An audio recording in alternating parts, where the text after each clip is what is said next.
ഒരേപോലെ തോന്നിക്കുന്ന അല്ലെങ്കിൽ ഒരേ കഥ എന്ന് തോന്നിക്കുന്ന രണ്ട് സിനിമകളെ പറ്റിയിട്ടാണ് നമ്മൾ ഇന്ന് പറയാൻ വേണ്ടി പോകുന്നത്.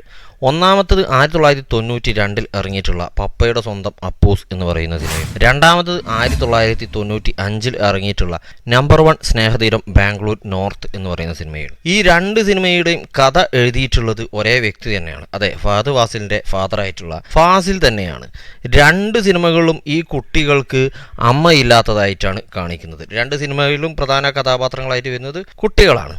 ഇനി അപരിചിതരായിട്ടുള്ള ഒരു പെൺകുട്ടിയുടെ കടന്നുവരവും തുടർന്നുണ്ടാകുന്ന പ്രശ്നങ്ങളും രണ്ട് സിനിമയിലും കാണാൻ വേണ്ടി പറ്റും. പിന്നെ ഹാഫ് ടൈമിനൊക്കെ ശേഷം വരുന്ന കുറച്ച് ഫ്ലാഷ് ബാക്കിലും കാര്യങ്ങളും ഒക്കെ ഉള്ളൂ ഈ രണ്ട് സിനിമകളിലും അങ്ങോട്ടും ഇങ്ങോട്ടും ചെറിയ വ്യത്യാസമുള്ളൂ. അപ്പോൾ ഫാസിൽ എന്ന് പറയുന്ന കഥാകൃത്ത് ഈ രണ്ട് സിനിമകളും എഴുതിയിട്ടുള്ളത് ഒരേ പാറ്റേണിൽ തന്നെയാണ്. ചെറിയ വ്യത്യാസങ്ങളൊക്കെ വരുത്തി കയറ്റി ഇറക്കിയിട്ടുള്ള രണ്ട് സിനിമയും കണ്ടാൽ അങ്ങോട്ടും ഇങ്ങോട്ടും നമുക്ക് ചിലപ്പോൾ മാറിപ്പോകുന്ന രീതിയിലുള്ള സിനിമകളായിട്ട് തോന്നിയിട്ടുള്ളത്. പിന്നെ ഈ സിനിമയിൽ അഭിനേതാക്കളെ പറ്റി പറയേണ്ട ആവശ്യമില്ല. രണ്ട് സിനിമകളിലും നായകനായിട്ട് അഭിനയിച്ചിട്ടുള്ളത് മമ്മൂട്ടി തന്നെയാണ്. അതും ചിലപ്പോഴൊക്കെ ഇതിലെ സീനുകൾ കാണുമ്പോൾ ഒരു കൺഫ്യൂഷൻ ഉണ്ടാക്കാറുണ്ട്. ഇത് നമ്പർ 1 സ്നേഹതീരമാണോ അല്ലെങ്കിൽ പപ്പയുടെ സ്വന്തം അപ്പൂസാണോ എന്നുള്ളത്. അപ്പോൾ ഈ സിനിമകളെ പറ്റിയിട്ടുള്ള നിങ്ങളുടെ അഭിപ്രായം എന്താണെന്നുള്ളതൊന്ന് കമൻറ്റ് ചെയ്യണേ.